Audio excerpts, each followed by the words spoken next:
नमस्कार दोस्तों, आज हम आपको ले चलेंगे 5000 साल पहले की उस धरती पर जहां एक महान सभ्यता ने जन्म लिया था, सिंधु घाटी सभ्यता। ये सभ्यता सिर्फ भारत की ही नहीं बल्कि पूरे विश्व की प्राचीन और उन्नत सभ्यताओं में गिनी जाती है। इसी सभ्यता ने हमें सिखाया कि शहर कैसे बसाए जाते हैं, स्वच्छता कैसे रखी जाती है और व्यापार व संस्कृति को कैसे आगे बढ़ाया जाता है। लेकिन इस सभ्यता में ऐसे कई रहस्य छिपे हैं जिनका जवाब आज तक कोई नहीं दे सका। तो आइए दोस्तों, हम समय की यात्रा करें और जानें सिंधु घाटी की अद्भुत और रहस्यमयी कहानी। अध्याय 1, सभ्यता का उदय। सिंधु घाटी सभ्यता का आरंभ लगभग 2500 ईसा पूर्व माना जाता है। यह सभ्यता सिंधु नदी और उसकी सहायक नदियों के किनारे विकसित हुई। आज का पाकिस्तान और भारत का उत्तर पश्चिमी हिस्सा इसी सभ्यता का क्षेत्र था।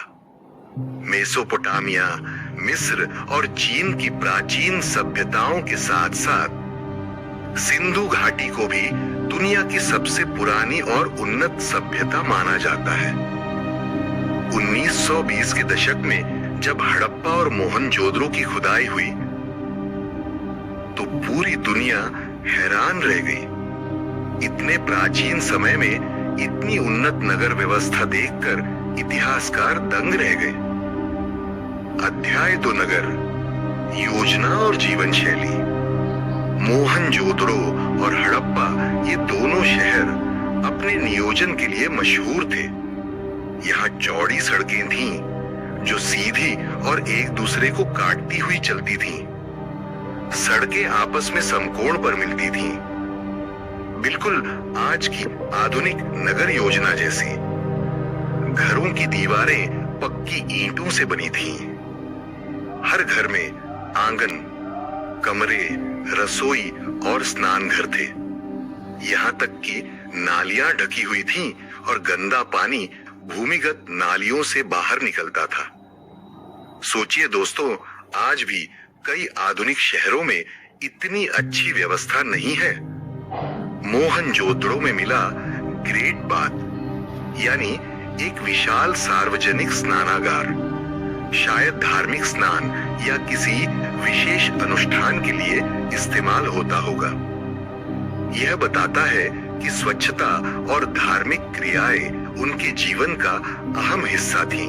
अध्याय 3, आजीविका और व्यापार। सिंधु घाटी के लोग मेहनती और कुशल व्यापारी थे। वे गेहूं, जौ, तिल, चना, मटर जैसी फसलें उगाते थे। गाय, भैंस, बकरी, भेड़ और ऊंट जैसे पालतू पशु पालते थे। सबसे रोचक बात यह है कि यह सभ्यता दुनिया की पहली सभ्यता थी जिसने कपास का उत्पादन किया। कपास से कपड़े बनाए जाते और फिर इनका व्यापार दूर दूर तक किया जाता। व्यापार के सबूत हमें उनके मुद्राओं और सिक्कों से मिलते हैं। इन पर बने चित्र बैल, हाथी, गेंडा और यहाँ तक कि यूनिकॉर्न जैसे जीव उनकी सोच और कला का परिचय कराते हैं। अध्याय 4, कला और शिल्प। सिंधु घाटी की कला आज भी अद्भुत मानी जाती है। मोहनजोदड़ो से मिली नाचती हुई लड़की की कांस्य मूर्ति इतनी जीवंत है कि लगता है जैसे वह अभी जीवित हो उठेगी। हड़प्पा से मिली पुजारी पुरुष की दाढ़ी वाली मूर्ति संभवतः किसी धार्मिक या सामाजिक प्रमुख का प्रतीक थी। मिट्टी की मूर्तियों में स्त्री प्रतिमाएं बड़ी संख्या में मिली हैं। इनसे यह संकेत मिलता है कि वे मातृ देवी की पूजा करते थे। अध्याय 5, धर्म और आस्था। सिंधु घाटी के लोगों का धर्म अब भी रहस्य है। उनकी लिपि अब तक पढ़ी नहीं जा सकी, इसलिए हम उनके धार्मिक ग्रंथों को नहीं जानते। लेकिन मूर्तियों और मुद्राओं से संकेत मिलता है कि कि वे देवी देवताओं की पूजा करते थे। एक मुद्रा पर त्रिभंग आसन में बैठे एक देवता का चित्र है, जिसके चारों ओर पशु बने हैं। कई विद्वान मानते हैं कि यह भगवान शिव के पशुपति रूप का प्रारंभिक स्वरूप हो सकता है। वृक्षों और पशुओं की पूजा भी वे करते होंगे, क्योंकि उनके प्रतीक हमें उत्खनन में मिलते हैं। अध्याय 6, रहस्यमयी लिपि। सिंधु घाटी सभ्यता का सबसे बड़ा रहस्य है उनकी लिपि। हजारों सिक्के और मिट्टी के बर्तनों पर लिखी गई यह लिपि अब तक किसी ने नहीं पढ़ी। यदि यह लिपि पढ़ी जाती तो हमें उनके धर्म, राजनीति और समाज के बारे में स्पष्ट जानकारी मिलती। लेकिन यह रहस्य आज भी इतिहासकारों को उलझाए हुए है। अध्याय 7, सभ्यता का पतन। दोस्तों, हर सभ्यता का एक अंत होता है। सिंधु घाटी का अंत लगभग 1900 ईसा पूर्व माना जाता है। क्यों हुआ, इस पर कई मत हैं। कुछ इतिहासकार कहते हैं कि सिंधु नदी का मार्ग बदल गया और लोग जलविहीन हो गए। कुछ कहते हैं कि भयंकर सूखा और अकाल आया, जबकि कुछ विद्वानों का मत है कि आर्यों के आक्रमण ने इस सभ्यता को नष्ट किया। असल कारण आज तक रहस्य ही है, लेकिन इतना तय है कि यह महान सभ्यता अचानक लुप्त हो गई।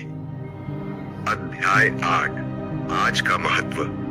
आज भी हड़प्पा और मोहनजोदड़ो के अवशेष हमें इस सभ्यता की भव्यता और महानता की याद दिलाते हैं। संग्रहालयों में रखी गई उनकी मूर्तियां, आभूषण, मिट्टी के बर्तन और सिक्के हमें बताते हैं कि वे कितने उन्नत और समृद्ध थे।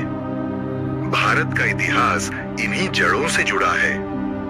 यह सभ्यता हमारे गर्व का हिस्सा है। समापन। दोस्तों, यह थी सिंधु घाटी सभ्यता की रहस्यमयी कहानी। आज भी ये हमें सिखाती है कि सभ्यता कितनी भी महान क्यों न हो, प्रकृति के सामने विनम्र रहना जरूरी है। सिंधु घाटी के लोग हमें यह भी याद दिलाते हैं कि स्वच्छता, योजना, कला और व्यापार, ये सभी किसी भी समाज को महान बनाते हैं।